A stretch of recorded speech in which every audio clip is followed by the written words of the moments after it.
live. Look at what we got. Listen, we talked about this last night, and of course, Nick is an idiot and forgot. Tonight's show, we will not only have limited edition DF covers, signed books by some of your favorite creators, but we are going to have from 1977 Star Wars #1, the original first print newsstand copy. But wait, there's more, because this is a fantastic show, and we are the Marvel 2-in-1. So we're going to have Fantastic Four 19. Check it out, even though I'm showing 24. I should go back in order. We will have Fantastic Four 19, Fantastic Four 20. We're going to get a better setup, I promise. FF 21, FF 22, FF the classic 26, and now we'll go back to FF 24, which is burning up the charts right now.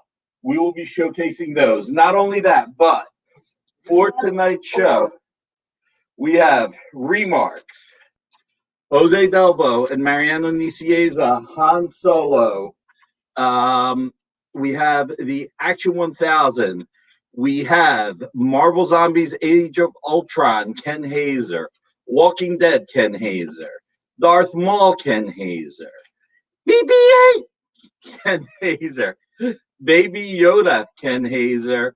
And full-size Han Solo, Mario Del Beato. And last but not least, Baby Yoda by Jesus Saiz. So, but wait, let's put these here. Let's keep everything near us, near and dear. We have co-creator of Deadpool, Fabian Nicieza, Silver Signature Series, limited to only 25 in the world, only 2 of these. We have Death of Wolverine, DF exclusive cover artist J.G. Jones, only 2 left, and X Factor 200 signed by Peter David. So I think what we want to do right now is, this is an exciting show. John, what's the item that excites you the most tonight? What are you digging the most? I don't know, the Fantastic Four 19. I think that's the introduction of Rama Tut. Yeah. And he gets tied, that character gets tied into the Sphinx in, I guess it's the late 70s. Right. He gets tied into Immortus. He gets tied into Kang, which means he gets tied into Tony Stark. Yep. I don't know of too many characters that do like that kind of threat. You know what I mean? We're literally talking about the 60s to current continuity. Right. We're talking about, we're going through both single books like Iron Man, Nova, Man Called Nova, the Avengers, Fantastic Four. That's a lot. That's a lot for one character. And I'm not 100% sure, but I think that's the first appearance. And Marvel got this idea. I'm not sure who the creator was. Wait, real quick, Jerry, can you find out for us? Is that the first appearance? Show us some good, Danbury. Show some good stuff, Nick. And I don't mean pics of Spencer Beck, because no one wants to see that. Listen, if you buy enough, I will not show pictures of Spencer Beck. Just saying, just buy enough, we're good. There's the Spencer Beck line. You know, line. Yeah, right. The Spencer Beck line. So we have how many of the X Factor 200s? We have 4 of these, right? 4, yeah. Now, this is limited to, listen, I'm old man Nick. I don't remember everything. I apologize. This is limited to 200 copies signed by Peter David.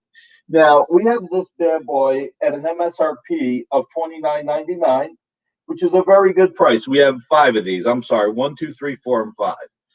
Peter David made his mark on the Hulk. Peter David made his mark on Star Trek novels. Peter David made his mark on Stephen King's Dark Tower. Peter David made his mark on X Factor with Larry Stroman and then Joe Quesada.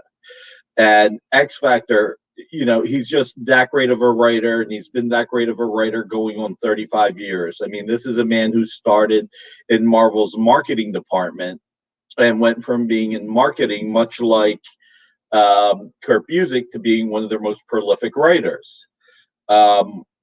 The X Factor 200, limited 200. Tonight we have number 1, number 2, number 3, number 4, and number 5. What we're going to do, so you're getting one of the first 5 single digits, So first person who commits and claims gets number 1. Second gets number 2, number 3, number 4, number 5. So as of right now, we're going to offer these at 1986. So to commemorate the year X Factor first came out from Jim Shooter, Bob Layton, and Butch Guice. So now, the thing that we talk about always that's really important to me. We have books signed that we love. We have books signed that we believe in. We have books signed that we feel you will love. Every signed DF book is signed, numbered, and the number on the comic will match the number on the certificate. This one happens to be number 5. If you have not picked up X Factor number 200, and it's out of print, obviously, it's a back issue. This book came out in 2010. Let me take a step back. Dynamic Forces signed books come with a certificate that matches the number in the comic and a holofoil seal. Unlike movie memorabilia, unlike sports memorabilia, unlike music memorabilia, our books are meant to be read. So the goal is for you to open it. The holofoil seal can be taken off. Take the holofoil seal off. I recommend putting it right on the comic like that. Take the comic out so that you can then read it. Again, this is a great book. Check out the wraparound cover. Incredible story, beautiful artwork. I mean, basically, we go back to the Invisible Girl has vanished and X Factor has relocated to New York, and their first client is Franklin Richard. And yep, you guessed it, his mom has disappeared. And not just because she turned invisible, I would imagine. She's being so bad. She just turned invisible and is standing in the corner enjoying a quiet Calgon moment. Exactly. But Reed Richards isn't cooperative, so maybe he's in on it. So you got to read the comic. Look, one of the things we always say, if you see a comic that we have here, even if you don't have it in your budget to buy the autographed copy, I absolutely ask you to consider going to your local comic store and picking up the trade paperback or the back issues to read the story. As I said, when we have a book autographed, it's because we feel strongly that it's a great book, it's a great creator, and we want to send the message of comics. Hit up the comic shop locator service. You can find it online. And otherwise, if you have a comic store, frequent your local comic store. You know, we're still in the midst of a pandemic. It is finally getting better, thank God. But your local retailer can use your support. And obviously, if you want to get the signed limited edition by Peter David, we are more than happy to set these aside for you if you were to claim them. So I just want to add real quick. Yeah. Every once in a while, I see this on social media. And obviously, be careful putting it back. I don't live near a comic book store. First of all, if you check out Comic Shop Locator, I bet you do. You might not know where your local store is, right, but I bet there's one there. Let's just say, though, you do live maybe in a distant rural area. You can hit up most comic shops online. Yeah. They're happy to work out. You know, let's say you live out in the middle of, you know, north central PA and there's no store and you're on the border with PA in New York. You contact the store and tell them, I want X Factor 200. Nick had these great autographed copies. I just don't have the money. Oh, man, I thought we got away from Kyle. Yeah, just push that whole thing this way. And they'll be happy. You know what? The people that were about to hit the like buttons are now going to hit the dislike buttons. Please hit like, even though Kyle's here. Hey, somebody's got to be here to get the banners up correctly. Right? Not that Jerry can't do it. I think Jerry. I don't know how you are. You're going to change the prices in the middle of the show, and Jerry's not going to know what you're talking about. Listen, I will not change the prices in the middle of the show. I will never say that X Factor 200 is now, instead of 1986, going to be $14.99. I will not say it except for right now. Okay. Since So we're gonna do it at half price. Only because he bragged that he can do it and Jerry couldn't. I think that's called put up or show up. Let's see how fast that. Okay, now I get. Wow, that was pretty quick. That was really quick. You know, there's somebody watching this going, say $11. Say $11. Yeah. No, there's somebody going right now saying, "Kyle, can you give Nick more crap?" I know, right? Oh, it's coming. It's coming. All right, Death of Wolverine. This is a classic. I mean, this was Charles Soule, Steve McNiven. We were able to get this J.G. Jones cover. This was done for Dynamic Forces. It's an homage to the classic Mark Silvestri X-Men cover. This was limited to 340 signed copies. They are $39.99. I did make a mistake earlier. I said we only have 1 and 2 left. We have 1, 2, 3, and 4. John, what did we decide we were? This is a $39.99 book. John, you have the paperwork. Old man Nick doesn't. What did we say this would be? I think we have said. Let me grab this right here. At least $39.98. We're going to knock at least a penny off, right? Well, yeah. The $39.98. MSRP. The Nick suggested retail price. Yes. Survey says. What it says on the paper, not what you. $20.99. I just made that up. It's not on the paper. It doesn't say on the paper how much. I have the paper. The paper says that we're as low as we can go on it at $39.98. Yeah, that's exactly what I have here. The paper says that this is as stone cold of a good deal as you're ever going to see on this book, because J.G. Jones doesn't sign that much. Oh, and Wolverine doesn't die that often. That's kind of his thing. Well, not lately, at least. Right. Well, have you not read Wolverine? Have you not read Marvel Comics Presents? Look, this is from 2016. This is 5 years old. These are the last 4 copies in the world. And I tell you what, just because we're fumbling and goofing tonight, this is a great series. I will reiterate what I've said. We're bringing this on the air because we love the book. We have faith in the book. Charles Soule is a fantastic writer. It's a landmark book. Steve McNiven did a fantastic job. He always does. He's one of the best artists in the industry.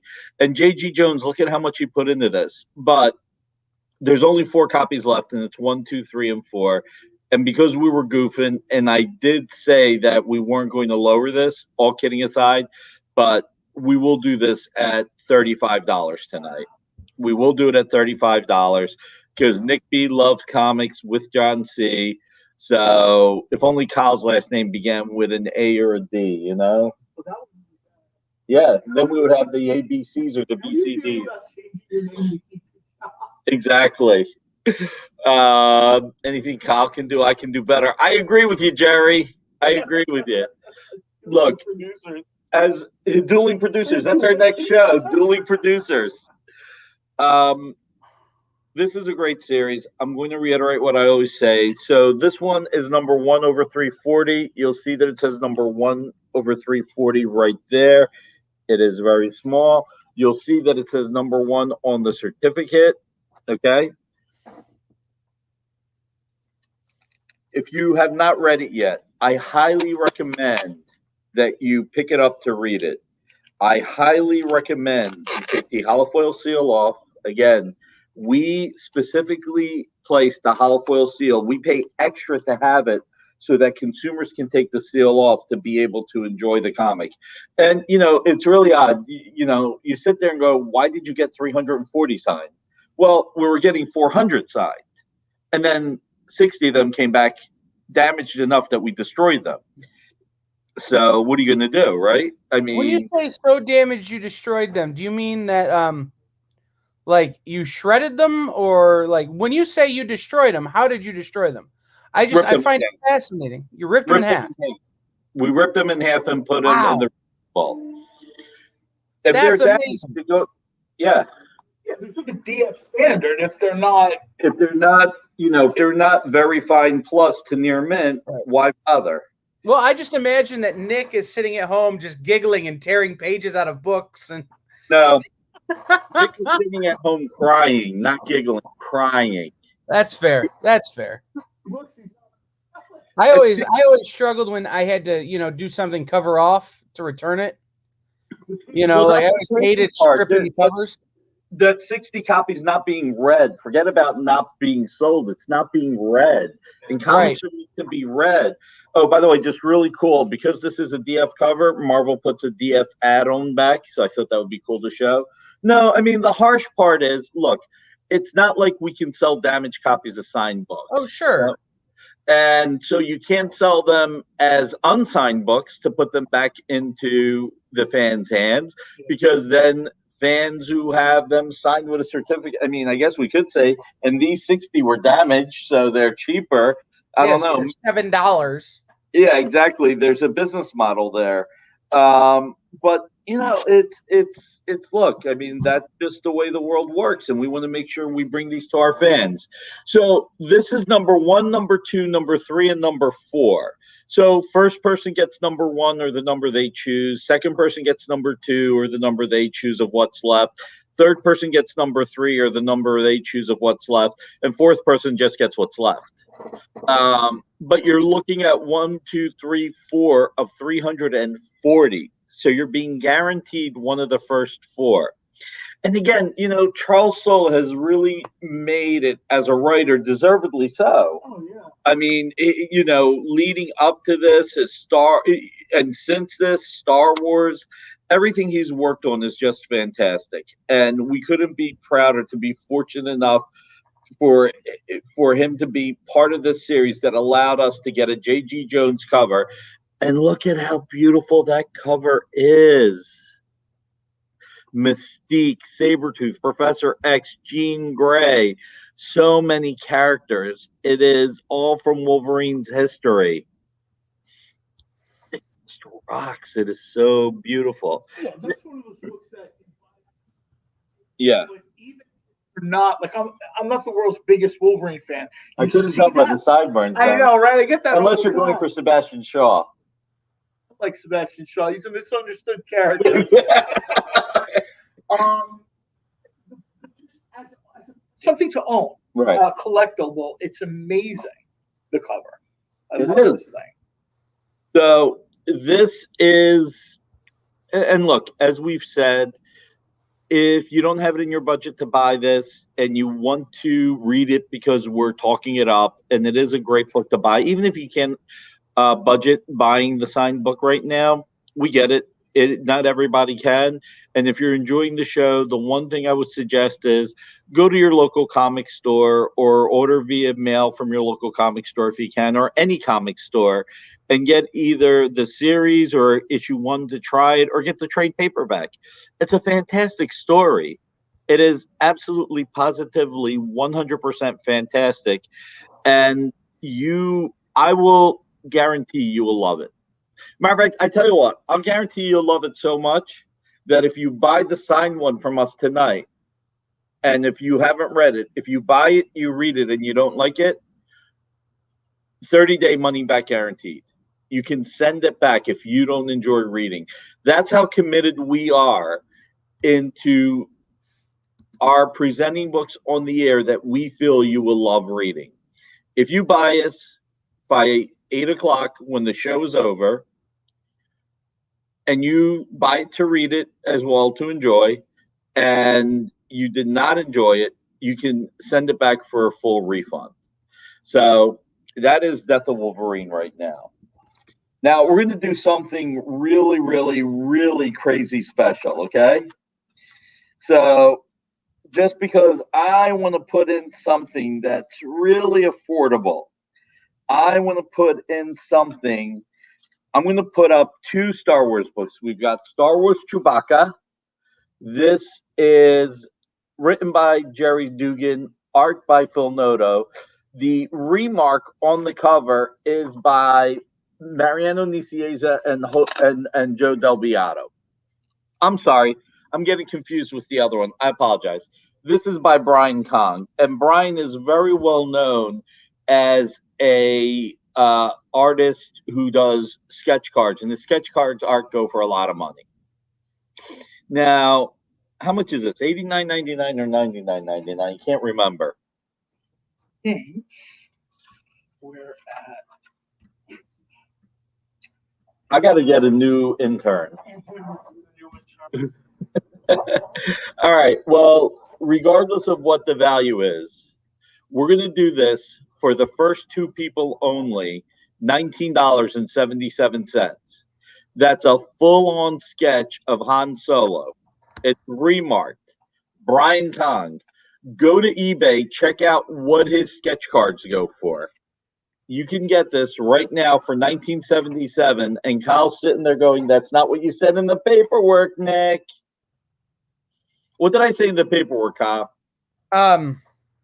If you take the last two digits of that and then put zeros behind them. $77. So now we're going to offer the first two that are claimed for $19.77. So first two are $19.77. The rest will be $77. This offer is available while we're live up until 7:59 tonight. So you have 1 hour and 38 minutes to make a decision. Han Solo, full body drawing, $99.99 MSRP. First two people get it at $19.77, the year Star Wars first came out. Everyone after that is $77. Guys, it's a steal at like 4 times the price. Crazy Mickey.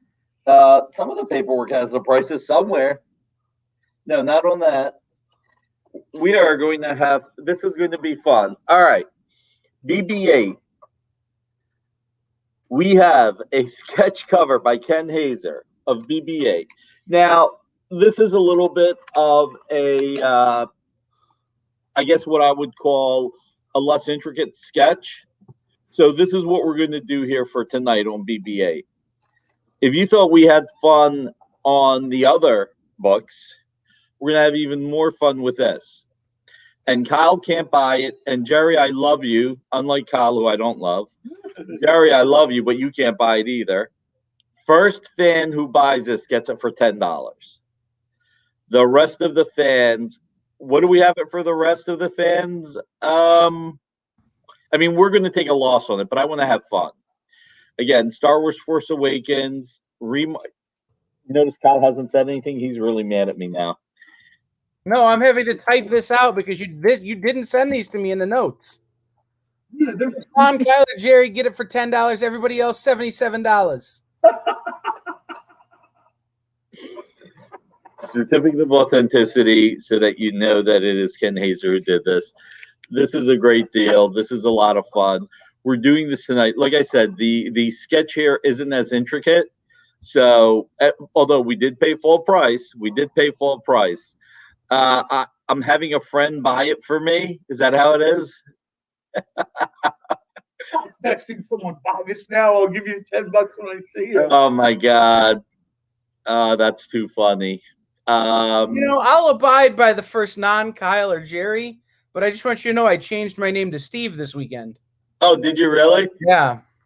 All right, I tell you what. I'll let Kyle and Jerry. No, somebody else needs to buy this book. This is a $100 book.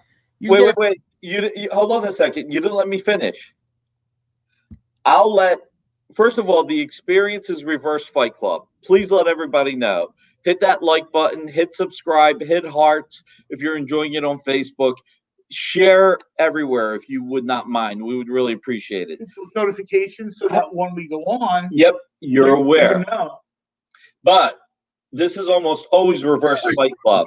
If we could see it live on the air, if we could see Fight Club between Jerry and Kyle, then the winner, the dueling producers, then the winner can get one.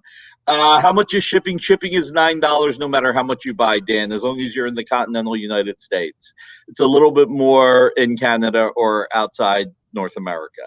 So Canada and Mexico are both going to be more outside of North America. So $10 for the first person, or I'll put a second one at $10 if we can watch Kyle and Jerry fight. So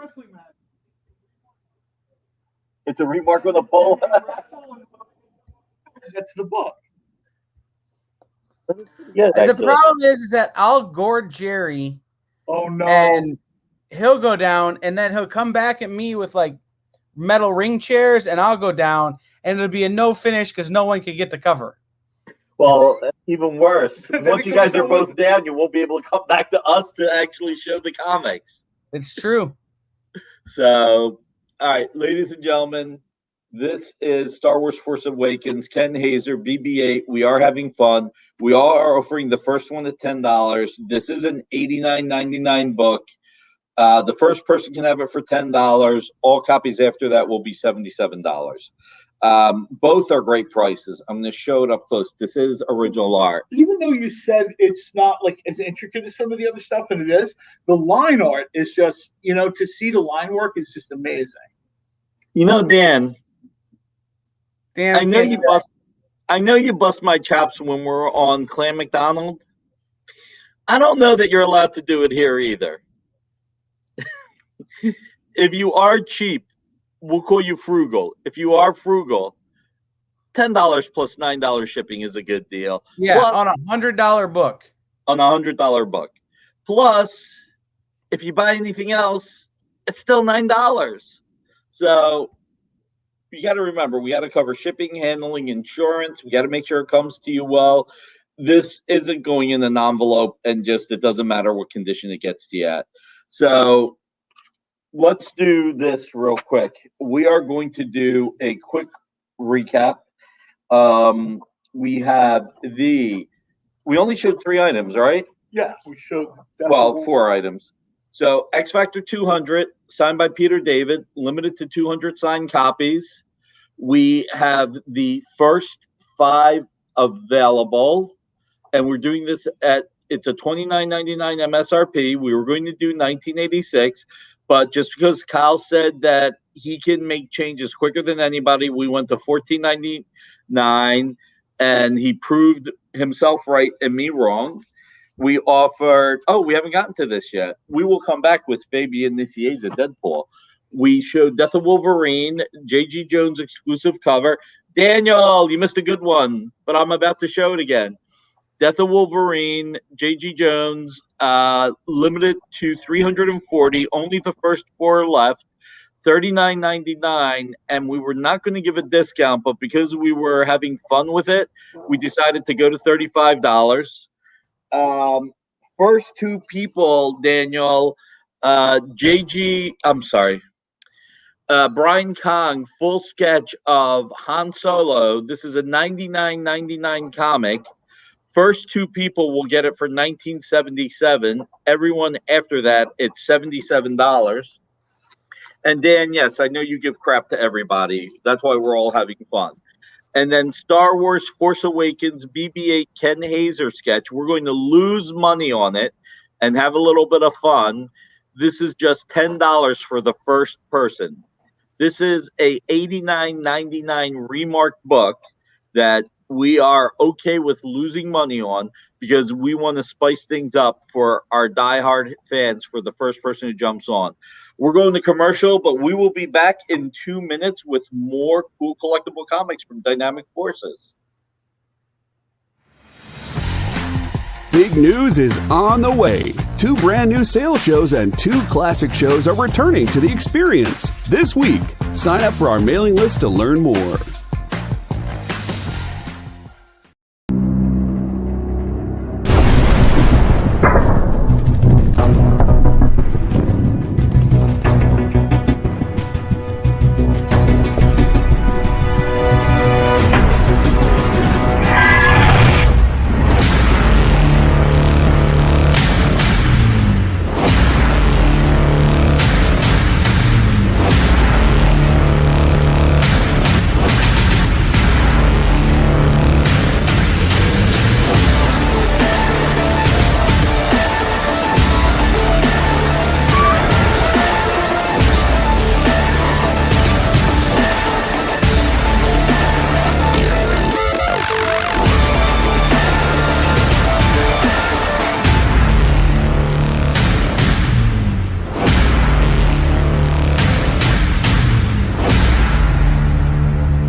To be continued.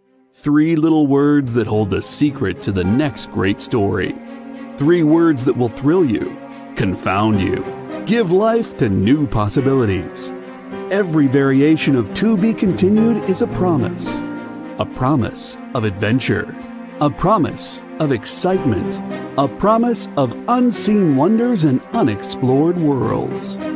A promise that every issue you read makes you a part of a never-ending journey, and behind every page there will be an unopened door waiting for you.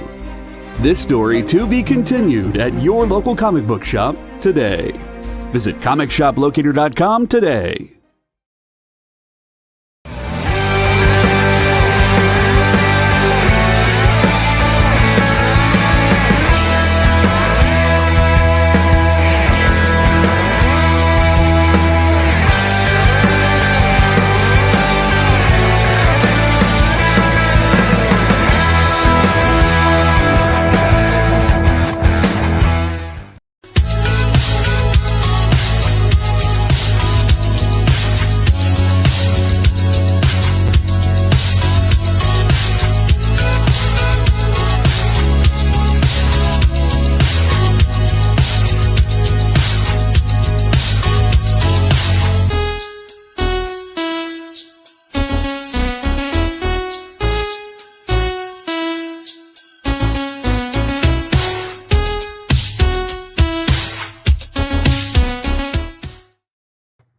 What's up, the internet? It's me. It's not Nick. We're back. This is then Comics Collectibles with the Dynamic Forces. Joining me, as always, and the host of this show is Nicky B, but he is joined by John, who apparently had to go to his car to get a $10 bill again. Is that what happened? Not this time. This is going to be more than $10. Well, there you go. We have. If you're in the greater New Jersey area, go to the Dynamite offices and steal John's car. He leaves his wallet in it. It's hilarious. He does. He does.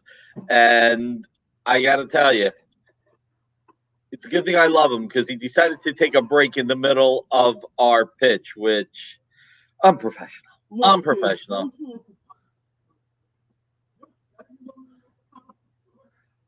Can't even hear what he's saying. What did you say, Kyle? Couldn't even hear a word he said. He said it's because Deadpool was in your way. Oh, I'm sorry. I said that supporting your local comic book store is awesome. You know what's better? Going to the publisher who's down the street from your house and just pounding on the door furiously until you get something for $10 or $20. There is that. But have cash and carry. Exactly. And saving on shipping. So. Well, yeah, you get to save on shipping. Yet for some reason, John still only spends about $30. I don't get it. All right. But you get your car stolen because now he told everybody where your wallet is. Exactly. So, Deadpool number 7. This is from 2016. This is signed by. This is the 25th anniversary edition. This is Silver Signature Series signed by Fabian Nicieza. Dan, that's pretty cool if you live 20 minutes from IDW. I can make so many jokes, but that would be just rude. Are you saying that you just never wanted to? What are you trying to say? You're trying to say something, Dan. You got to come out and say it.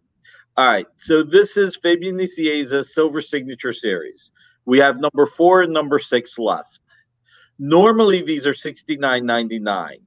Kyle, what did I say the special price was going to be? Because Amy forgot to give us the printout of pricing. All right. Tonight only $49.99, which is basically what you're going to pay for Fabian's signature if you ever get to meet him. Yeah. When you think about it. Which doesn't happen, by the way. Well, there's no conventions. But having said that, here's the thing that you need to think about.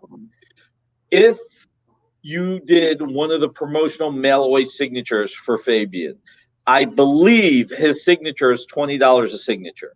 You have to mail the comic, pay for the shipping to him, pay the $20, pay the handling fee, have it paid to come back to you.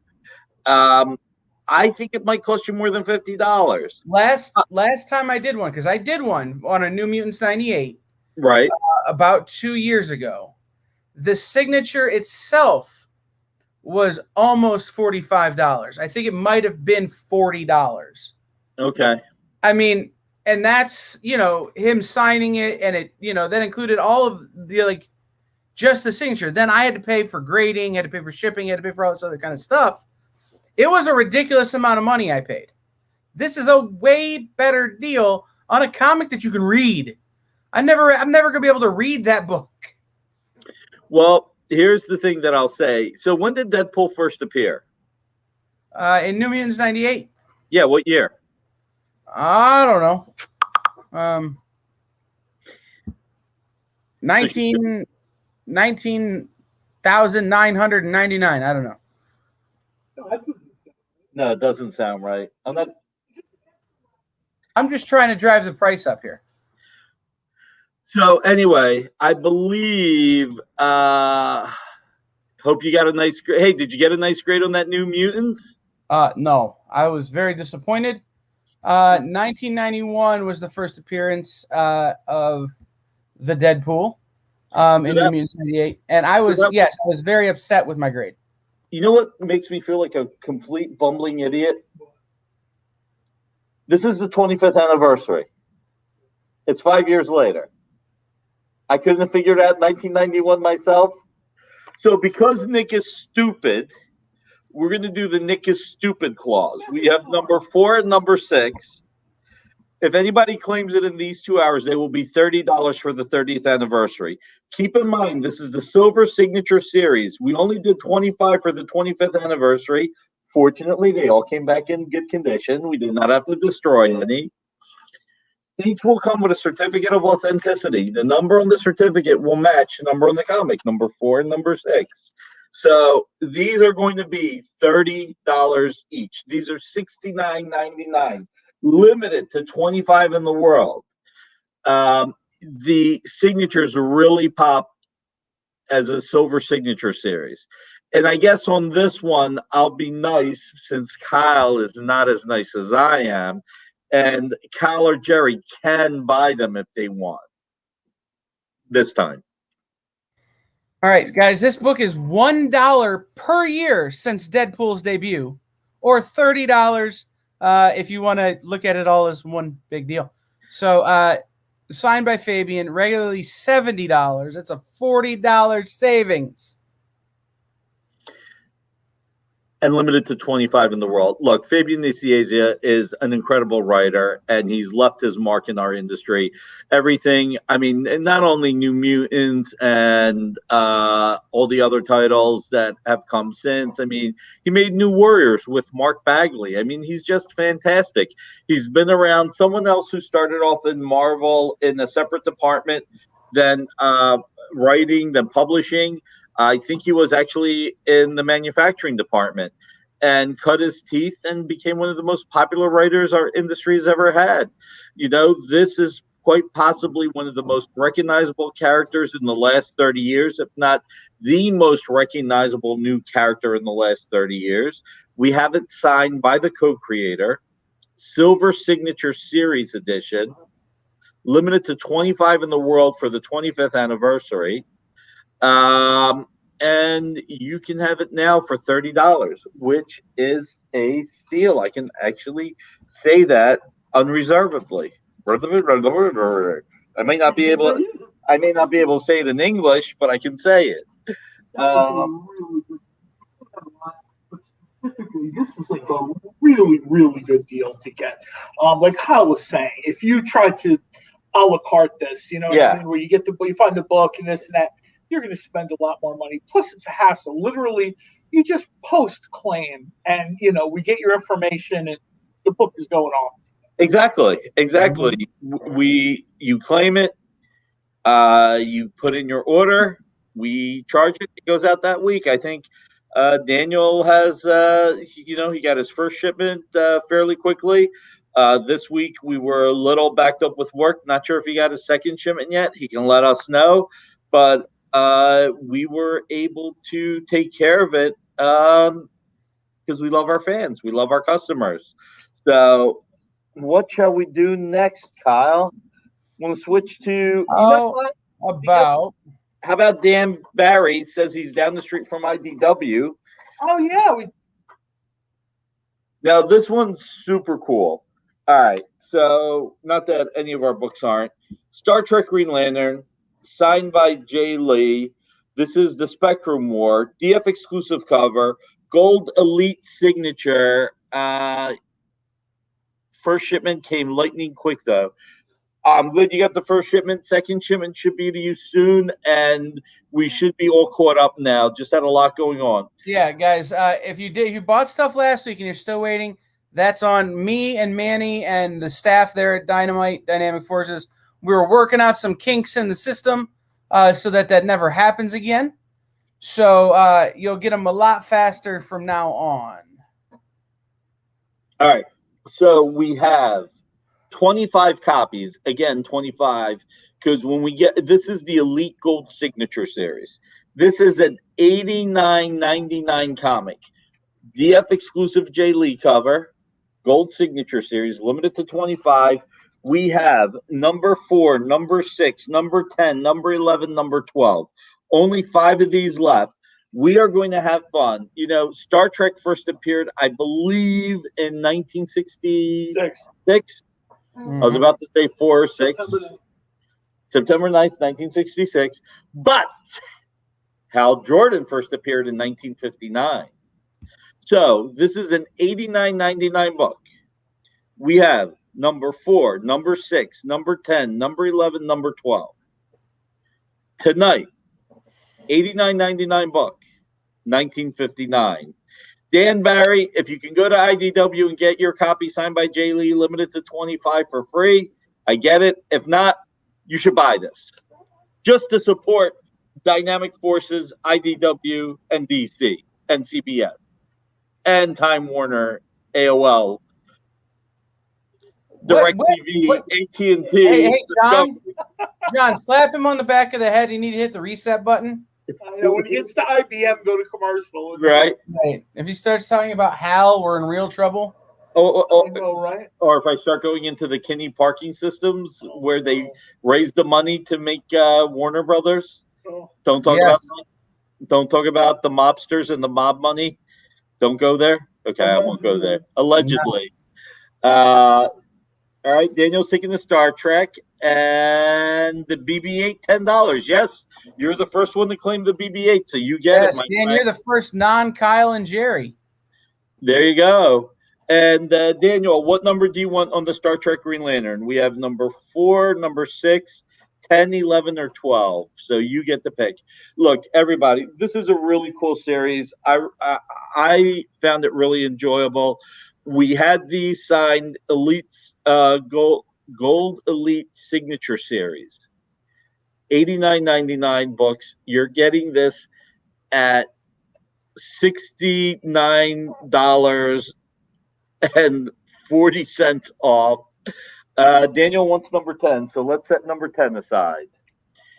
This is an incredible deal, and this is a fun story. I really enjoyed the story. I thought DC and IDW did a great job. As I've always said, holofoil steel, easy to open, unlike movie collectibles, unlike sports collectibles, unlike music collectibles. Holofoil steel. We spent extra money for the holofoil steel. Take the comic out so that you can read it and enjoy it. And it is just a really fun series. I just want to show a few of the pages. Check out how. You're not fingering up Gil's copy, are you? What'd you say? You're not fingering up Gil's copy, are you? No, I'm not. I gotta give you a hard time. Somebody's got to keep you on track. I decided to open up number 4 for once. Usually I open up the last one. This one, to show how great I am, I opened up the first one. Hey, what'd you think of the crossover? Did you get a chance to read it? I've read. They did Planet of the Apes and Star Trek. They did Planet of the Apes and Green Lantern, and they did Star Trek and Green Lantern, which was my favorite. Planet of the Apes and Green Lantern was Boom, though. Was that Boom? Yeah. Okay, I'm sorry, IDW. Okay, I'm sure they forgive you. I should get the Planet of the Apes license. I like those characters. You should. I'll finish the show while Nick makes that call. Why don't you remind me? Hey, listen, actually, John, John actually did a poll before coming on the air tonight. Why don't you tell everybody the poll real quick? Can't hear him. Black, white, and You red. can't hear. You got to be louder. Oh, I'm sorry. Sorry. We're going to have Red Sonja, black, white, and red, right? Are we good, Kyle? Yeah. Okay. I put a poll up. Obviously, I was kidding, but You should have told him that part. well, I don't want people to think you're serious until you actually solicit the book. I would like to see Green Hornet, black, white, and green, because I just love Green Hornet. So I put the poll out there. Whoever the person is that actually voted for me pestering Nikki about this.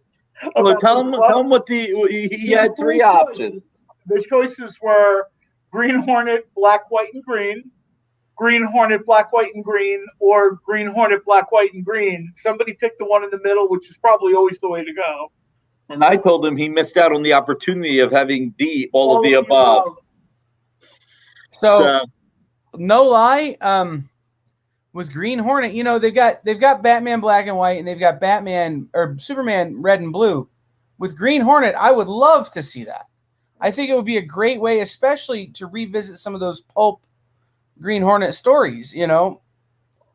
We would call it Green Hornet, Black Beauty, Pearl White, yes, and Emerald Green. The only thing that's green is the car.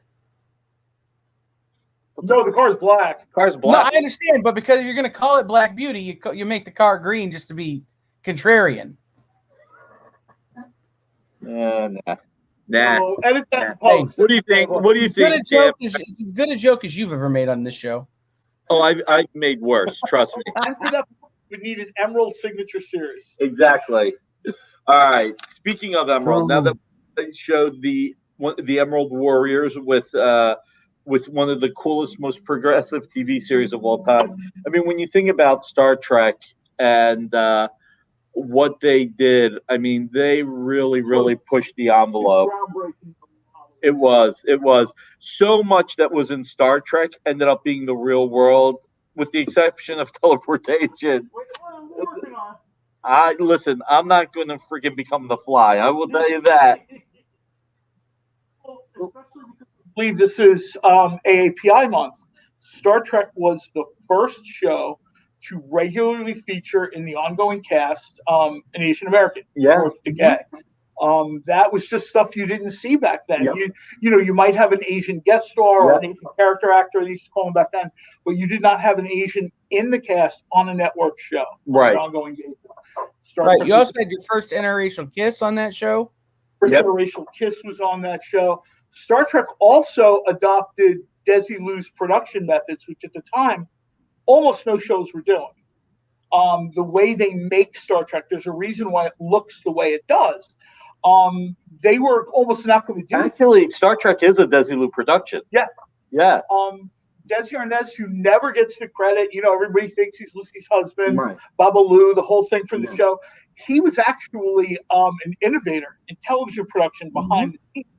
And he was one of the first people to say, hey, look, if we take a camera and we slide it back and forth on a track during, scenes of action, that's why Star Trek looks the way it does sometimes. People laugh about characters are tilted or whatever. But if you go back to 1966 and 1967, you didn't see that. Right. And now pretty much anything you see that until they went for the HD digital. And they did the one thing no one has done since. You know how they say everybody has a twin in the world? Yeah. They went and scoured the entire world to find each character's twin so they could do mirror, mirror. Right. I mean, that has never happened before or since. You're right, Kyle. Your joke's as bad as mine. Let's go from Trek to the war. Let's do Star Wars. All right. So we have a Star Wars #1. It's tingling in my hands when I hold this book. Yeah, right. Do you notice? You know how you said that the Black Beauty would be green? Yes. You notice Darth Vader is green. He was so something that people may not know is that the original mask that the actor who played Darth Vader wore was in fact not black. It was little bits were black, but it was mostly green and blue just real deep shades because that's how they got the glare to look right. Ah. That's Who pretty owns cool. that mask? Jason David Frank or somebody owns that mask and like put the video of it on Instagram. Wow. So what everybody, first of all, this is a $300 book, and this is coming from my personal collection. What I'm going to do tonight, because I want to, is I'm going to offer this for $197.70 to commemorate 1977. So $197.70. It's a $300 book. One thing that a lot of people may not know, Lucasfilm, the story goes, Lucasfilm approached Marvel about publishing Star Wars. Marvel at the time was actually having financial problems. Roy Thomas decided to take Star Wars on because he had a good feeling about it. The book started coming out 3 months before the movie was released, and Star Wars single-handedly created the cash flow that Marvel needed to keep going. It was their single best-selling book at the time. And it was, I mean, look, when Star Wars #1 hit, it was before New X-Men came back, just that before Frank Miller took over Daredevil. If you look at the history and what books were being published and books that were being canceled or books that were being rejiggered, you would see that. This is a great newsstand edition of that book. And which is rarer than the direct market edition. It is. But not quite as rare as the copy I have, but still pretty rare. Oh, do you have the 35-cent copy? I do. Yeah, it would grade it maybe a 2. Maybe a 2. But it's the 35 centers, so what am I going to complain about, right? Exactly. So Marvel, what they did was also they would test price points and start to charge different prices for comics in different markets in the U.S. to see if they could increase the price. I mean, that was something they needed to do. They needed to increase the price. I mean, when you think about it, on a 30-cent book in 1977, Marvel was probably getting 11 cents per copy. If they charged 35 cents, they went to 12.5 cents per copy. That's how much of a difference that made. So this is the newsstand edition, and what I'll say is you can see that there's a little bit of you could get this clean if you wanted, just a little bit of rust right there, but you can get this taken care of. It is a really good copy. It is a historic book. Now that's look, you were talking about it the other day with. Oh God, David, what's his last name? I can't believe I can't remember. Who? When? Jon Favreau and Dave Filoni. With David Filoni being in charge of Star Wars, with Marvel killing it on Star Wars comics, with The Mandalorian doing so well, with more Star Wars entertainment coming out. Bad Batch from such a great creative mind. There's always a good time to buy Star Wars. And we try not to talk about value or perceived value or increased price, but we are living in a collectibles world where all collectibles are shooting up in price. This is a good time to pick up a Star Wars #1.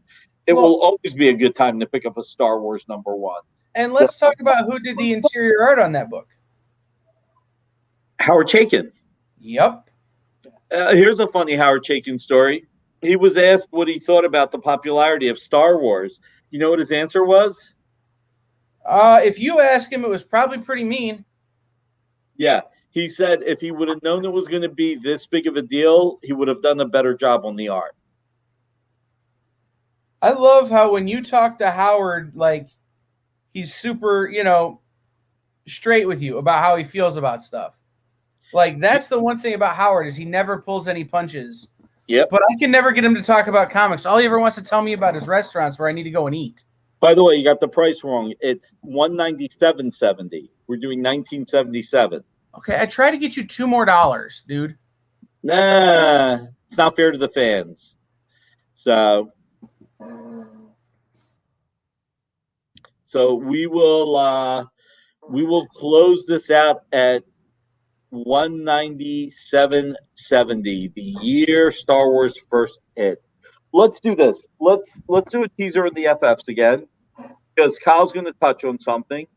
We're going to show the Silver Age Fantastic Four, and John was talking about number 19, but let's show them number 19, number 20, 21,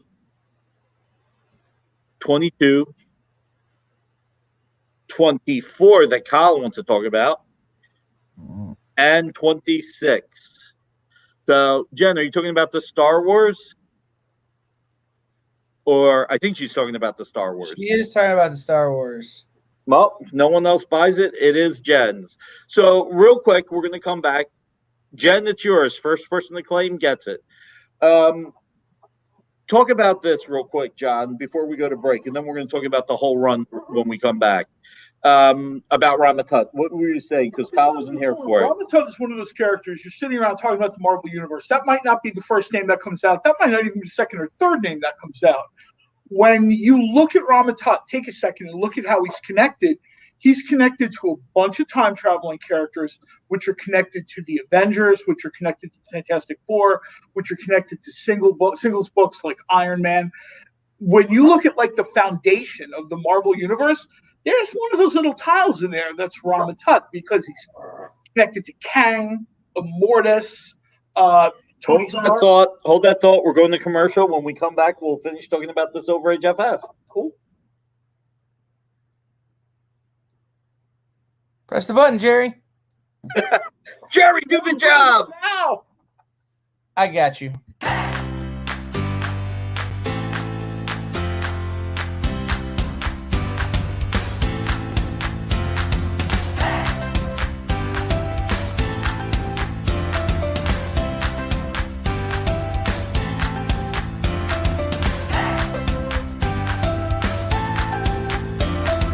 There's something for every imagination at your local comic shop. Visit ComicShopLocator.com to find a store near you.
What's up, the internet? It's me, it's Kyle. We are back here on Comics Collectibles with Dynamic Forces, and Nick is trying to sell some of his own collection in the form of some Silver Age Fantastic Fours. We were talking about Rama Tut right before break, and now we're going to let John finish his thought on Rama Tut. I mentioned that when you look at Ramatut, it connects to several, we'll say, pseudo-Egyptian characters, because that seemed to be like a big Jack Kirby thing. He was fascinated with Egypt. He's fascinated with Chariot of the Gods. So one by one, you would get these characters. They were done in Egyptian motif, but they always had advanced technology. They could time travel. And you start with Ramatut, and it takes you all the way up through Kang, which, depending on the continuity you subscribe to, is Tony Stark, right, or descendant of Tony Stark's. In the middle, you get stops, great 70s books like Man Called Nova, and his sort of major arch villain in that book is the Sphinx. Right. The Sphinx reappears in the 90s. Fabian Nicieza grabs him for New Warriors, and they stumble into a world that the Sphinx has taken over. That's awesome.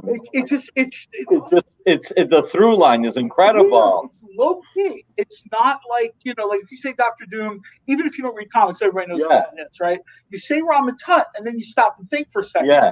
Pull out your phone. The connective tissue. Because isn't Kang supposed to be connected to Doctor Doom as well? Yeah. They've kind of grabbed these 5 or 6 characters, and they've hinted over the years that maybe they're related to Doctor Doom. Maybe they're related to Tony Stark. Right. Maybe in the future there's some kind of combination. Right. And that's why these characters are the way they are. They're so superior. I mean, when you see Kang show up, when you see Immortus show up, these guys are just like... I love those issues of the Avengers that John Buscema drew with inks by Tom Palmer. Oh, yeah. And Steve Epting drew some of them. They were so fantastic. Right before the 25th anniversary. There's the Steve Epting panel where Hey, Art. How are you, buddy? Dash, that is a good spirited discussion. We will weigh in on that in a second. Go ahead. It's not like a seminal panel or anything, but Epting does this panel of, I think it's Immortus. Right. And you see the look on his face, and he does this amazing job of the connotation of, look, this is all the past for me. You guys can do whatever you want. I know how this is going to play out at the end. And it's just a great job. And that's what these characters kind of have in common. This Egyptian vibe, they kind of time travel. They travel through space to other dimensions. And it all goes back to this Jack Kirby love of Chariot of the Gods. Right. Eric Van Daniken. So, Dash actually said that he had a spirited discussion about who was the best artist. Dash picked Kirby. His bud picked Michael Golden. Dash said that. No, that's Howard Chaykin picked Michael Golden. Howard Chaykin. Oh, okay. I missed who said it. Okay. The funny thing is that if you look at the history of comic artists from the 60s through to the 80s, it was an inverse effect. The artists that did the least amount of work were the artists that had the hottest back issues, whether it was Neil Adams or Jim Steranko or Barry Windsor Smith. They did so few issues of books relative to everybody else, with the exception of George Perez and John Burton. George Perez and John Burton made books hot, and they were the only 2 prolific artists in the 80s until Rob Liefeld, Todd McFarlane. Until you get to that kind of image, I don't know if you want to call it that era, there was those. You had like 3 guys doing like 75% of the books. Yeah. So let's do this. Kyle, you got the MSRPs for these, please? I do. So FF19, Ramatut, first appearance, and again, no these days you can find out by looking at Key Collector. I'm not going to talk too much about the speculation. All I know is that Kevin Feige is doing an incredible job of bringing in characters all over from the Marvel Universe in, so you never know when it's going to happen. And yes, Dan Stark, I don't know, was he related to Reed Richards? Could be. Remember the John Romita Jr. Avengers by Bendis, where Iron Man came from the future and Kang was there? What was that, issue number 8? I almost forgot about that. Then you got the Molecule Man, and I love the Molecule Man. Loved him from Secret Wars. He was fantastic, seriously. How much is this bad boy? Let's run them all at the bottom a little bit at a time. This is FF20. Is this the first appearance of the Molecule Man? I can't remember. Yep, first appearance and the origin. So the origin and the first appearance of Molecule Man in FF20. It's a really nice condition. So then you have FF21. Now, the Hate Monger was just such a classic character, and without revealing who he was, it just really goes back to World War II. Sergeant Nick Fury, just an incredible story. It's a nice copy, not the best copy in the world, which is why it's only $140. These are all coming from Nick's personal collection. So I'm bringing the books out tonight. From George R. R. Martin. That's right. FF20 has a letter from George Martin. If you get into a conversation with George Martin, the one thing he really hates in comics is CGC Slab, which I will say, as a reader, I've only ever had 4 books slab. But the day I go sell my books, I'm going to get them slab because, the buyers will want them slab. This is FF22. This has the Mole Man coming back. It's again, it's a pretty nice copy. Obviously not near mint, would be a lot more money. Just to show real quick, the spine has a few cracks right here. Want to make sure everybody sees everything, But this is a really nice copy of the FF. Might be the second appearance of the Mole Man. Now, this, Kyle, you were talking about this. You said this is shooting up in price. And I probably should have looked it up before I priced it. Why is it shooting up in price? Well, so the mythos behind that book is that character right there on the cover, the Infant Terrible, or Enfant Terrible, depending on your political views, there. Is that a political view or the way you speak? Whether you believe he's French or not. Okay. So take that as you will. But Stan wrote that character because they were in a hurry. They were way behind turning this book out. And so Stan came up with the character and they drew it. And he hated it so much that they killed that character a few issues later. And he issued an edict that stood for, it might still be an edict at Marvel, that guy is to never show up anywhere ever again. So even like those Deadpool 100s where they were trying to set the world record for most characters on the cover, the wedding issues where the covers have hundreds and hundreds of characters, that guy ain't there. So that's the mythos on it. And the rumor is that he will be making a cinematic appearance very soon as a annoying part of the cosmic existence of certain characters. You know what one of the acolytes would say to that, don't you? No. Damn. All right. Now, this is a beat-up copy. I will say, yeah, that the really high dollar ones, I had one of that book that I sold for almost $1,000. It was graded at a 9. So when you get into that real high dollar, high grade range, that's where you start to really see the value. Low grade, $100 is a steal, probably at twice the price. Probably $200 or $300 book there. So get on that one. But that's a book that's got nothing but ceiling. All right. So what I'll say is Ron Simmons. Damn. That's right. Damn. Now this is a beat up copy. It's $80, but FF26 has been one of those loved books that has a higher MSRP in a solid grade. These are still difficult to get, and even with in all the years, it's funny. Miss Jen took the FF24. FF24 is Miss Jen's. Even in all the years that I've been collecting, I have never been able to find an affordable copy. Look, when I bought this many years ago, I got it for $30 because I wanted a reader's copy.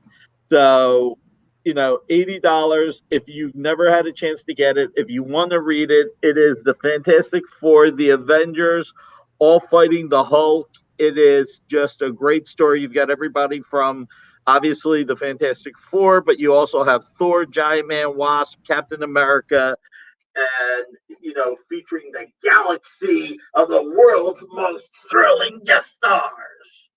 So this is just a great comic to have.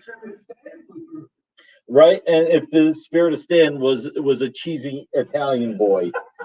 So this is just a cool reader's copy if you want it. If you've always wanted it, it is a great issue. Yeah, that's part of the fun. Miss Jen, we had a special that anyone but Kyle or Jerry could buy, unless Kyle and Jerry were willing to do. Remember, everybody, if you're enjoying what you're watching, hit that like button, share, subscribe. It's Reverse Fight Club. We want everybody to know, with one exception. What was the exception? 1977? Oh, okay. The BB-8. We already did that. Yeah. Didn't we have one that was... What did we do for 1977? Was it this one? It was this, right? The Brian Kong? Brian Kong, full shot of Han Solo. Brian Kong, who is a very well-known, this isn't $80, Brian Kong, who is very well-known for his trading card, sketch card work. These are normally $99.99. The first two people, besides Kyle, Jerry can, just not Kyle. The first two people besides Kyle can get this for 1977. I'm getting even with Kyle. I'm getting even. I have to pay him to give me crap. This is my way of getting even. Now, first two people, they can have this at 1977. Kyle's Star Wars Chewbacca #1 original sketch cover is by Tom Richmond from Mad Magazine. Oh. It has a Han Solo headshot with a Nerf dart stuck to his forehead, with Chewbacca in the background calling him a Nerf herder. That's so funny. That is so freaking funny. That's hysterical.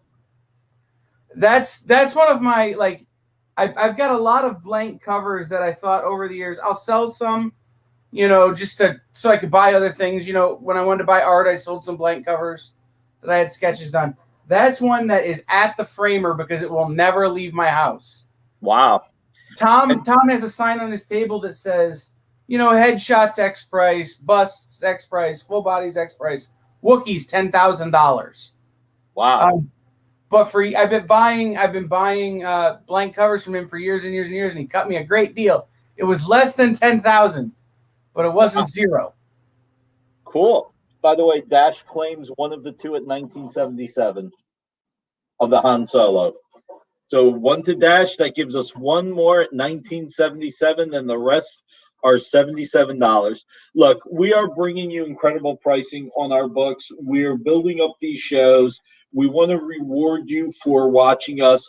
We are so honored that you'll take your time out on this Saturday evening and watch our shows. What we love doing is talking about comics, bringing comics to you. Even if you don't buy the Star Wars Chewbacca here, if you find enough information on it that you're thinking to yourself, you know what? I'm going to go buy it from my local retailer. That would be awesome. Deadpool #7 is another great example. I'm jumping to this real quick. We have two of these, #4 and #6. If you did not pick up Daredevil 7, if you buy it tonight, read it. Tell us if you enjoy it. It's signed. It's Silver Signature Series, limited to 25 for the 25th anniversary. This is a $69.99 Fabian Nicieza Silver Signature Series, but we're doing it for $30. And so, Kyle, if you want to put up the $30, but what we have expressed to everybody, when we offer our comics, we want you to read them if you haven't read them yet. This Deadpool 7 25th anniversary issue was hysterical. This is signed by the co-creator of Deadpool, Fabian Nicieza. Now, the one thing that I'll say that I always say, you'll see that the number on the comic matches the number on the certificate. For the 25th anniversary, we only got 25 signed in Silver Signature Series. We want you, unlike sports collectibles, unlike music and movie collectibles, we pay extra to have our holofoil seal so that you can remove it. This way, you can open up the comic and be able to read the great stories inside. And even if you don't buy any comics tonight, but if you were to see Deadpool 7 and you were to say, you know, that really interested me, let me go to my local comic store and I'm going to buy Deadpool 7 and I'm going to buy the issues around it. That's a win. The goal of this channel, obviously, if we can, we would love to sell you our limited edition collectibles, our back issues. We want to excite you. Everyone here puts in their blood, sweat, and tears. Miss Jen, Chris Rupp, Jesse, Kyle, Jerry, Dash, just everybody. And we obviously are working, but we're bringing you comics because we enjoy it and we love it, and we want you to love it more too. So just wanted to make that one little comment, just remind everybody why we're doing this. So you'll see some items that are at really special prices. And again, it's just our way of saying thank you for supporting us.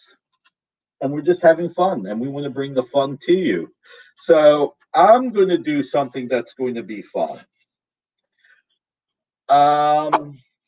Let's do Action 1000. It always worries me when Nick says he wants to have fun.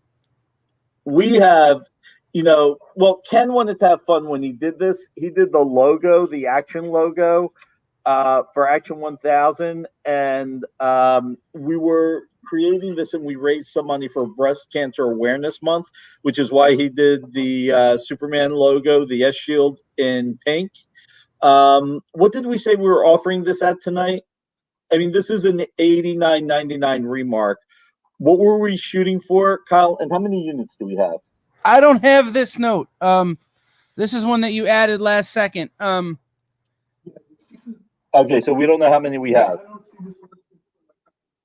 All right, first person, I'm only going to offer one then. First person who claims it gets it for $19.39. $19.38. Sorry, got to get it right. The year Action Comics first appeared. So I'm only going to offer one because I don't know if I have more. 1938. This is hand drawn. Comes with the certificate of authenticity. Action 1000, which came out on the 80th anniversary of Action #1. $89.99 book. First person who claims it, $19.38. That's a huge savings. That's over 75% off. So, and look, Action 1000 was a great book. In addition to this being a collectible, in addition to this having original art, this story had Clayman. This story had, and Steve Anderson claimed it, but I'm still going to talk about it because you may want to go buy this. This story had Tom King. This story had Brad Meltzer with John Cassaday. It had Brian Michael Bendis with Jim Lee. It had Tom King, I believe Dan Jurgens, and I think Kevin Nolan. You had a Kurt Swan story that Marv Wolfman supplied. So even though Steve Anderson claimed this, and you're unable to claim it, on this book, you should pick it up from your local retailer.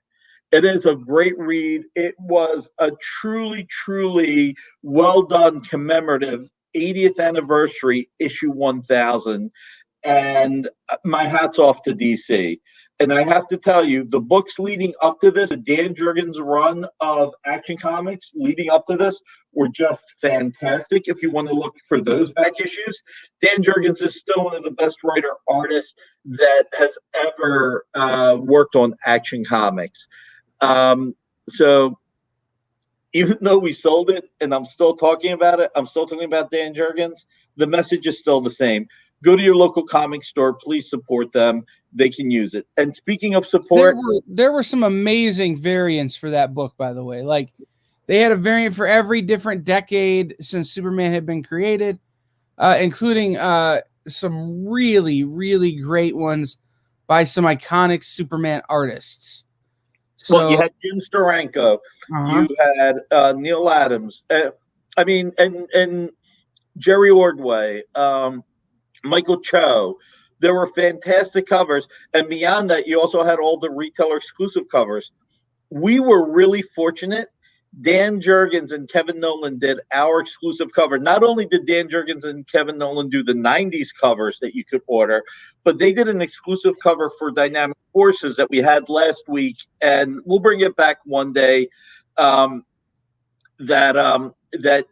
Dan and Kevin drew Superman through the ages, from the rocket ship leaving Krypton to Wayne Boring to Kurt Swan to the 80s John Byrne to the 90s to today. And it was just so well done. So It was well an done. amazing cover. Yep, Steve Rude's was nice. I ask, we go back to this is Reverse Fight Club. I ask that you please hit that like button if you're on YouTube. Please hit hearts if you're enjoying what you're watching. Please share with your friends. Please hit the subscribe button. Nothing would make us happier than to continue to bring great comics to you. Now, we sold the one Action 1000. Here we have Scott Snyder sign Action 1000. This is the Silver Signature Series. This has a good story behind it, and I think our boy Mr. Dan Barry will want to chime in and bust some chops. But when Action 1000 was happening, Spencer Beck, who used to represent Kurt Swan, had this Superman drawing that Kurt gave Spencer as a gift, and it had never been used. And Spencer knew we were doing the variant cover with Dan and Kevin because Spencer represents Dan Jurgens. And so when we were doing this cover, Spencer, we asked DC Comics whether or not we can create a cover with Kurt Swan as a DF cover.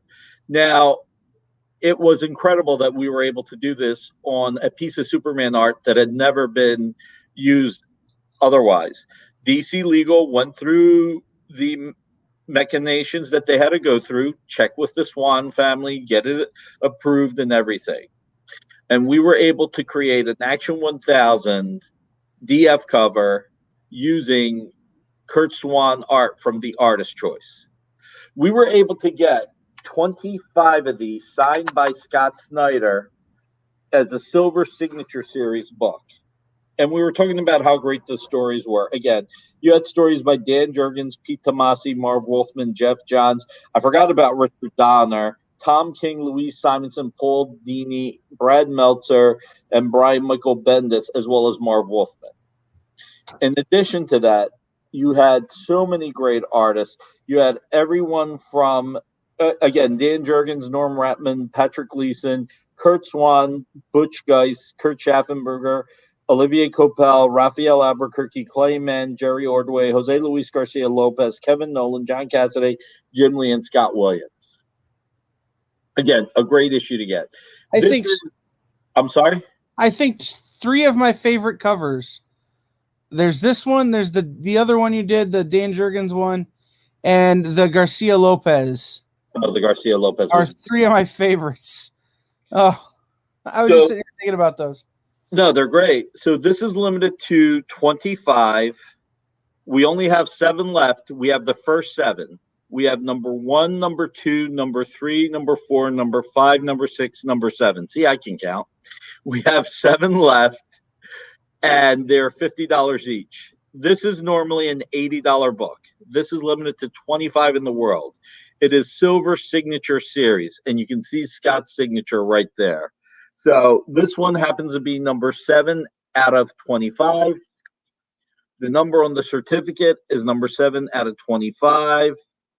And again, we were talking about this book with the Action 1000, with sports memorabilia, with movie memorabilia, with music memorabilia, Jesus, with stamps and collectible money. You're never meant to open it. You're meant to look at it through plastic or the encasing.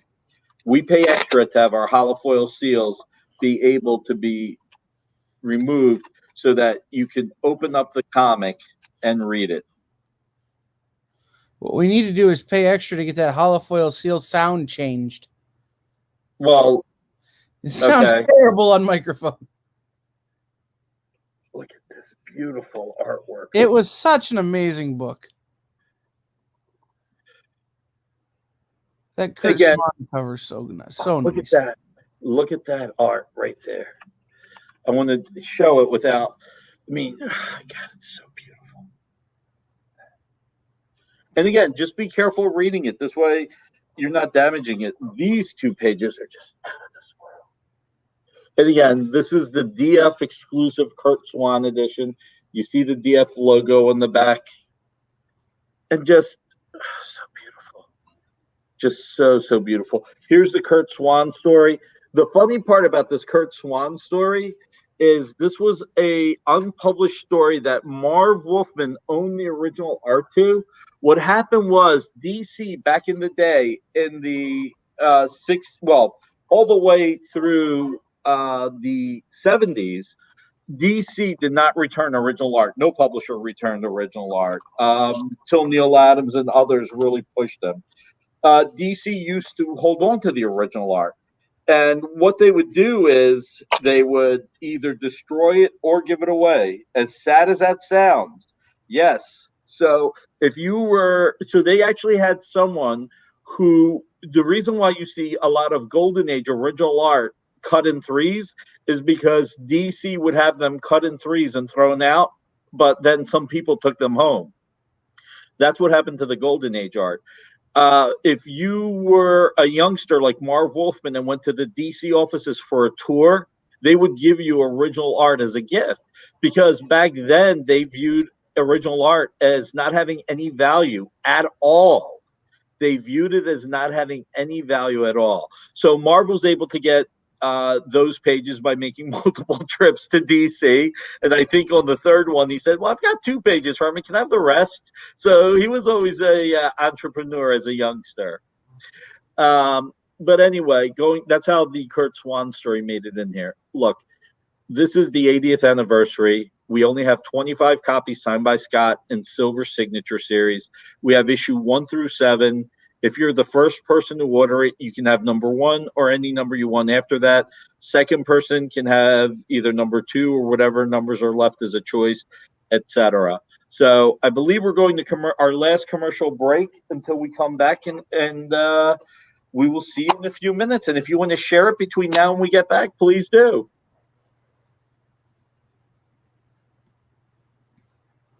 Yes, we're still live.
We're back.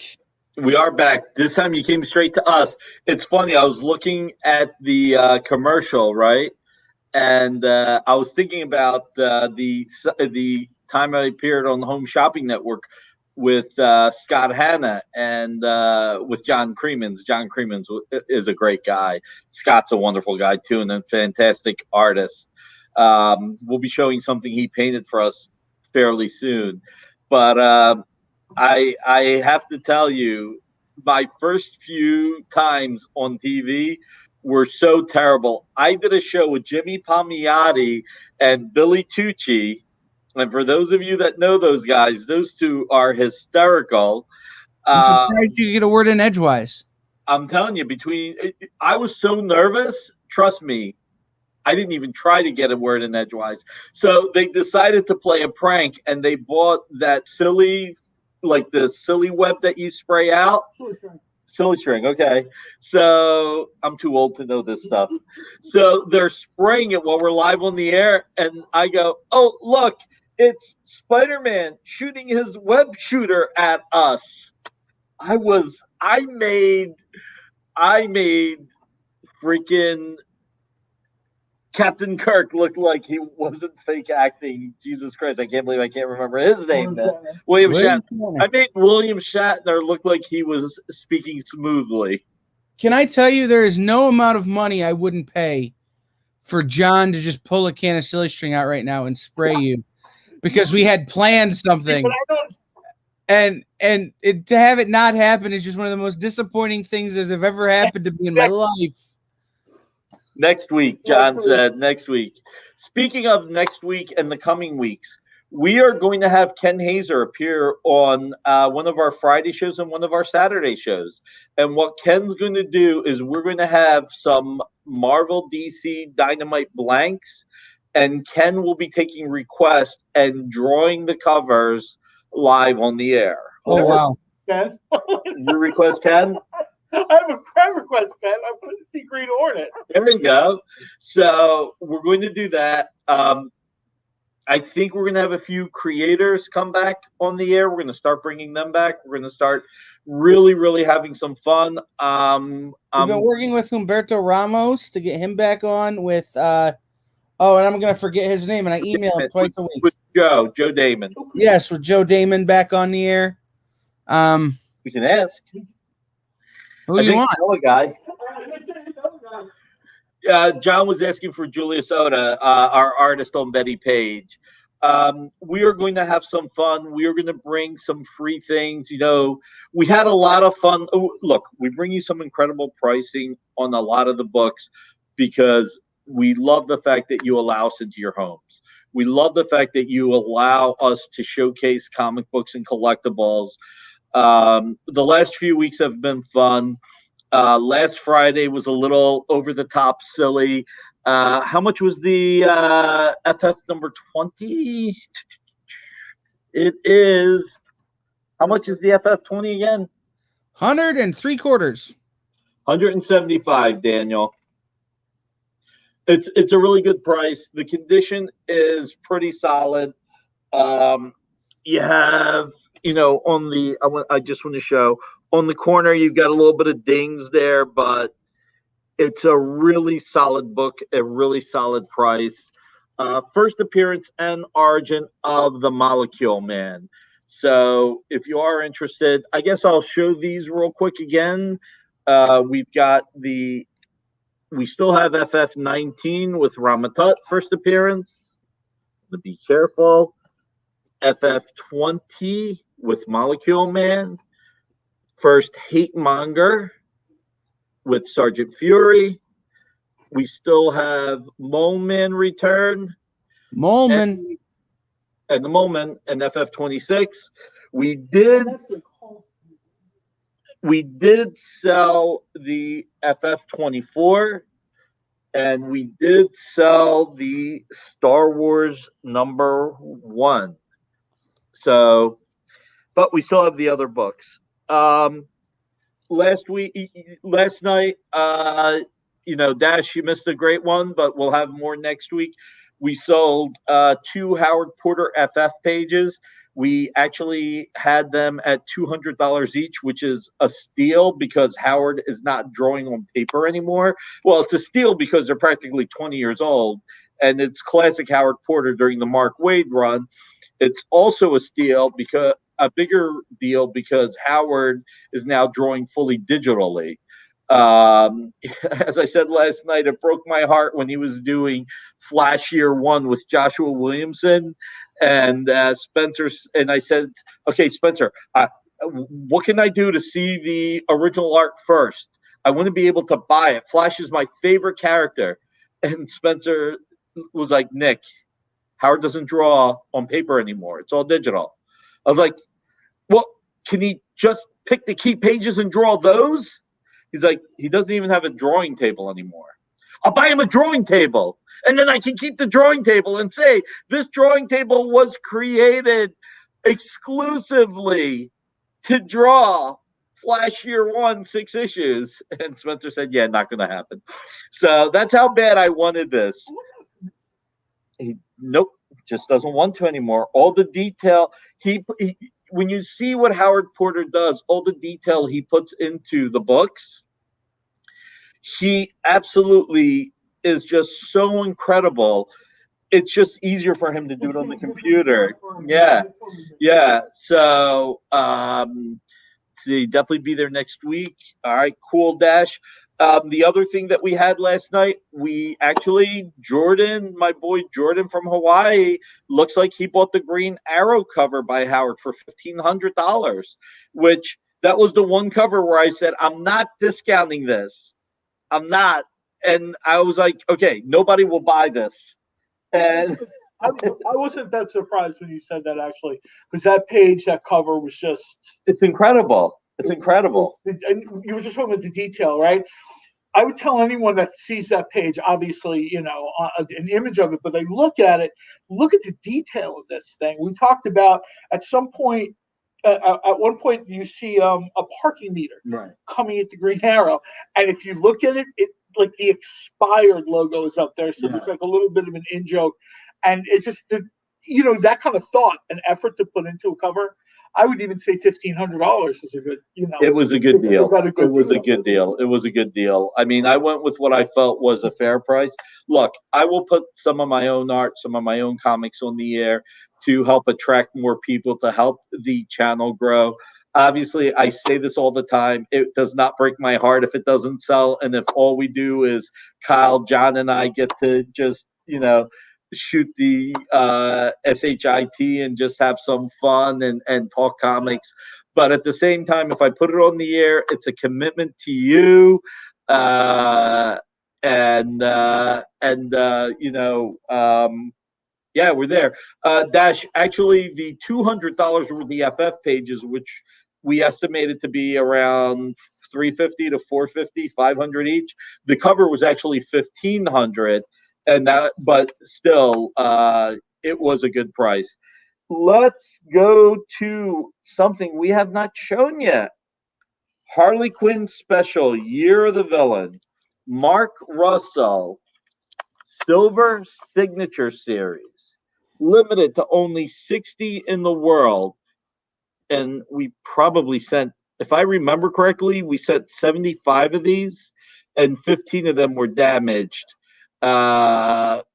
So, it is what it is. As I mentioned before, when we get damaged copies, we look at all the copies carefully. We want them to be very fine. Plus, it's hard to get them perfect when you get them signed, between getting them from the printer, them being reboxed to go to the creator taking them out, signing them. But when you get a box back that's got a ding, and you open it up and you're like, oh, these copies got impressions here, like that. It's like, we rip them in half and throw them out. So I'm getting an idea when you're playing Joust that I'm going to start a show called Damaged Forces. And those books that don't make the cut, they'll make the cut for somebody. And instead of real good hollow foil seals, it'll just be like a rainbow Post-it on the back. That's like, oops, sorry. No one likes that idea. No one likes that idea. Actually, that's not true. I like it a little bit, but No, you like that. No, He's just not like at the part we get to play joust while we do it. all right. That So would be funny. The jousting. Mark Russell is one of the most brilliant writers this industry has ever had, and he is just getting warmed up. His FF series, issue 1, is fantastic. He wrote 2 years of Red Sonja for Dynamite, which was unbelievable.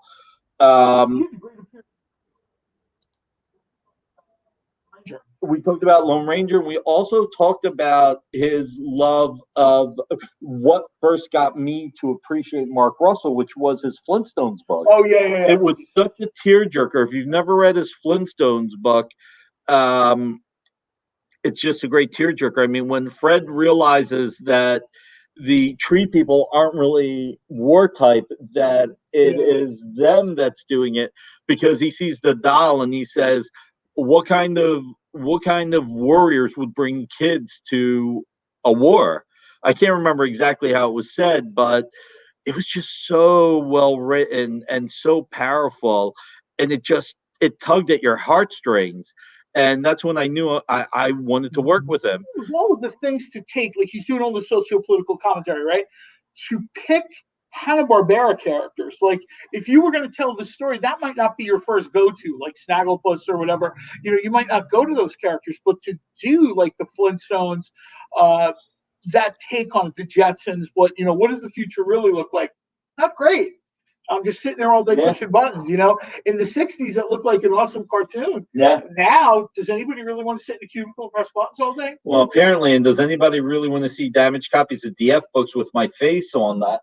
Because that's what Dan's suggesting. Dan Barry's suggesting. Everybody should see this, because Dan thinks that my face should be on the damaged copies. And I got to tell you, Dan, at that point, people will pay me not to ship them.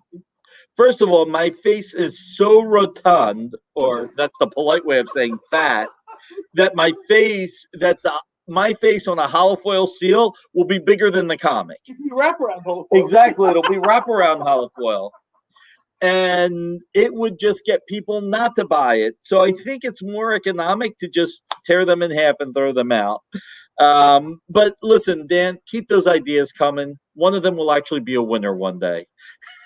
Yeah, Dan, I'm right there too. I keep hoping one day I get one right. But so anyway, limited to 60 copies in the world. This one's number 7. You'll see the number 7 right there. The number on the certificate will match the number on the comic. We have the first 7 available. The first person who buys it will get number 1 or any number of his choosing. Second person, Dan. Okay, I'll come back to that in a second. Second person gets number 2 or whatever is left if the first person doesn't want number 1, etc., etc., etc. This is Silver Signature Series. We got 60 of them signed. We have the first 7, so the first 12% available. What the MSRP $69.99, but since old man Nicky doesn't remember anything, what's the price we're doing on this, Kyle? Old man Nicky forgot to send Kyle the notes on this one. So I think what we should do on this, let me throw this out there. First year Joker appeared. Nope, too little. How about first year Harley Quinn appeared? That's like an extra 50 cents. Okay. So what's that? 1994? I want to say 93, but let me double check. So $69.99 book. The one thing that we're guaranteeing you is that it's under $20. So it'll be the year. I don't want to go 1940. I mean, that's like another 51 cents I'm giving up. By the way, and Dan Barry said, everybody be a winner, unlike me. I know, right? Dash, what number do you want? You get to choose between number 1 and number 7. So Dash has picked 1. There are 6 copies left. Harley Quinn, Year of the Villain. Or actually, this is Villain of the Year. It's even better. I love it. Villain of the Year. I'm so used to Year of the Villain. Villain of the Year, 1993, and Dash gets number 1. So we have number 2, number 3, number 4, number 5, number 6, and number 7 left. Kyle, you're breaking your number 6 streak, aren't you? Number 7 is my number, and Okay. I am. That's a great cover. Like, that's a cover that just makes you smile. Like, if you're going through a long box, and you see that cover, it just makes you smile. And Steve Anderson will take number 2.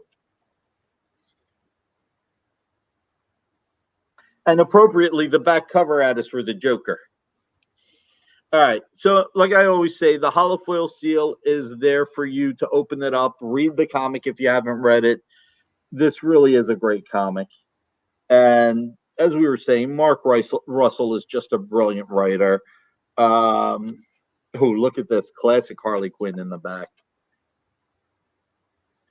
If you need a Snickers, perfect place. So you got the Joker ad and the Snickers ad. Look at this. This is a great book to read. But look, like we've my pleasure, Dash. Like we've said, even if you don't buy the comic on the air, we're hoping that, and we strongly feel about all the comics we put on the air. We want to make sure you enjoy them, whether you're buying them for the collectability or if you're buying them because you love it. We want you to enjoy it. And if you just are interested in the book, visit your local retailer. Check out the comic shop locator service. You can Google it, and you can find a retailer near you. There, as John said, there will be a retailer near you, whether you know it or not. Yeah, I see this. I mentioned this earlier. On social media, I see it in like a Facebook comic group or Twitter chats where people are like, "Man, I really wish I had a local comic shop." And I almost always post the link to Comic Shop Locator because just because you don't see it, just because maybe they're in a building, maybe they're in a strip mall, you don't see them on your day-to-day travels and foot traffic. They're out there. And if they're not, if you do live in a part of the country where maybe your LCS is 2 hours away and it's just not realistic for you to drive, reach out to a store online, give them a call the old-fashioned way. You're looking for a book and say, Action Comics 1000, right? Whether you buy this from Dynamite or not, Dynamic Forces or not, you can find copies of Action Comics 1000. Go online, shoot them an email, and say, a lot of these places are on Facebook, Twitter now. Yeah. You can just shoot them. Cyborg One is over in Doylestown, PA. A lot of books he sells, people just add him and say, hey, look, do you have Action Comics 1000? And he DMs you the price, and you work out the shipping. And by the way, just as a reminder here, this is a $69.99 book, limited to 60 copies. This is the silver signature series signed by Mark Russell, the writer. And again, one of the most brilliant writers in comics. And I think now that he's working on the FF at Marvel, it's really going to be his breakout book. I mean, we've always known how great of a writer he was. DC has been fortunate to work with him for years. His Second Coming series is at Ahoy Comics. Just check out all of his work. I mean, his Red Sonja for us was so well received. We were so fortunate to work with him 2 years there. Lone Ranger. Lone Ranger was fantastic. His Lone Ranger. One of those characters that I just wish people read more. I mean, of course, you always want to sell more books, but Lone Ranger is so consistently well written and drawn. It doesn't matter who the team is. And there are always people out there saying, I'm just looking for a good book. I know this is a little bit off topic from what's up on the screen, but if you're just looking for a good read where the price, the back issue prices aren't insane, like, put that out of your reach, get a hold of your store and tell them you want Lone Ranger from Dynamite Comics, and you will just lose an entire afternoon reading. Yeah. Well, and Westerns, right? Like, so many great Westerns out there, and people don't ever think to ask about them. No, they don't. And it's like, I was at a con a couple of years ago, and the dealer was closing up, and he's like, everything out here is $1. And I picked up like in nice condition, nice condition. It was like a Marvel Western story with like the original Ghost Rider and I think like Two Gun Kid or something, Kirby cover. And I think Dick Ayers maybe did the work in the art inside. Okay. It was just a great book. The guy's like, takes it for $1. I almost felt guilty. I didn't feel that guilty. I did give him $1, but I almost felt guilty. I'm like, this is a great book. And it was just sort of looking, people, unfortunately, westerns. Like if I ever have like a soapbox to get on for comics, westerns. The stories are great. You could do moody stuff. The only thing I ever suggest with westerns is stay away from werewolf stories. There's a running joke there. Okay, so our Lone Ranger was so well received. We were the first publisher ever that MGM allowed to do Man with No Name comic. And that, the good, bad, the ugly. Wow. Dash wants number 3, 4, and 5 of Year of the Villain, Harley Quinn. That leaves us with just 6 and 7. Okay. Dash wants those 3, 4, and 5? Yep, 3, 4, and 5. He wants 1, 3, 4, and 5. Wow, thanks, Dash. So all that's left is 6 and 7 on Villain of the Year. 6 and 7, that's it. He said he's a 7 guy. Oh, I'm sorry. So I agree, Dan. Wow, Dan actually made a serious statement. Drum roll for that. Really? Yep. Dan said, Fantastic Four life story by Mark Russell just came out. Good story a la what Chip Kidd did with Spidey Life Story 1. Nice. See? Positive comment. Dan can do that every once in a while. Yeah, but that's just for this week. That's just for this week. I left 7 for Kyle, even though... If you want it, you can take it. I haven't told Nick this yet, but I did a deal with Will Gabrielle on some art pages. So I gotta pay for those before I buy anything else. So I bought some stuff from Will. So it's yours if you want it, Dash. Yeah, exactly. Okay. It's the Will and Kyle show moving forward. Oh boy.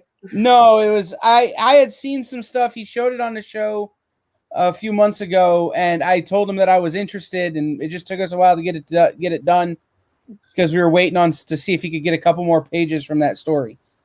So. We are going to be bringing in the near future 2000 AD number 3, the complete Judge Dredd second story.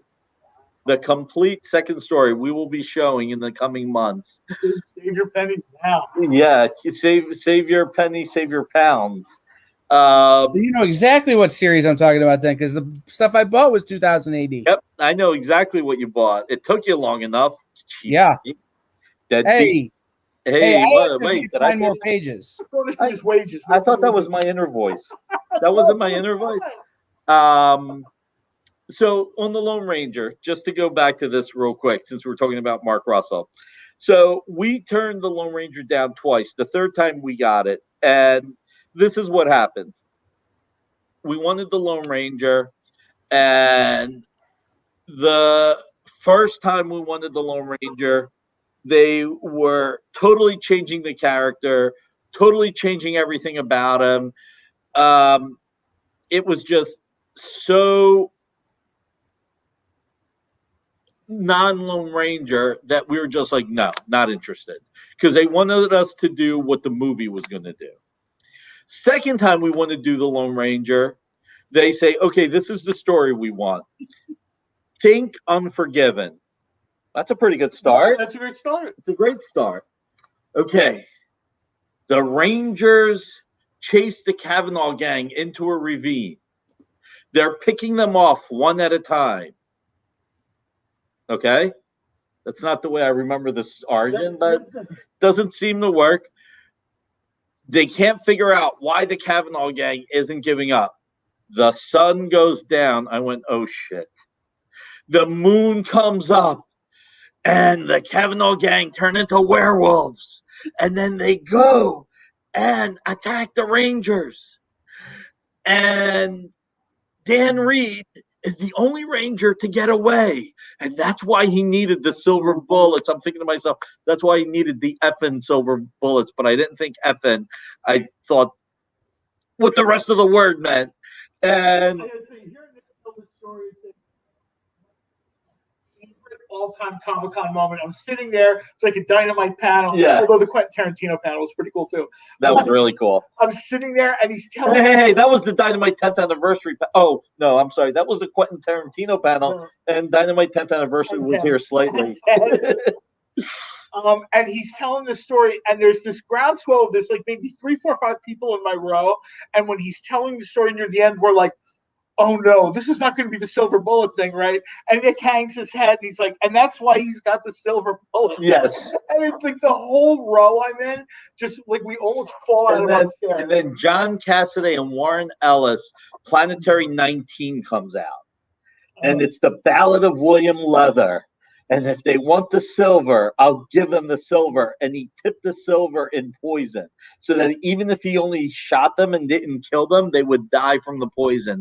And not that that's the part of the book that I liked, but what I'm saying is I was just like, okay, Nick, just go to them and say, I just want to tell a Western. Will you let us tell a Western?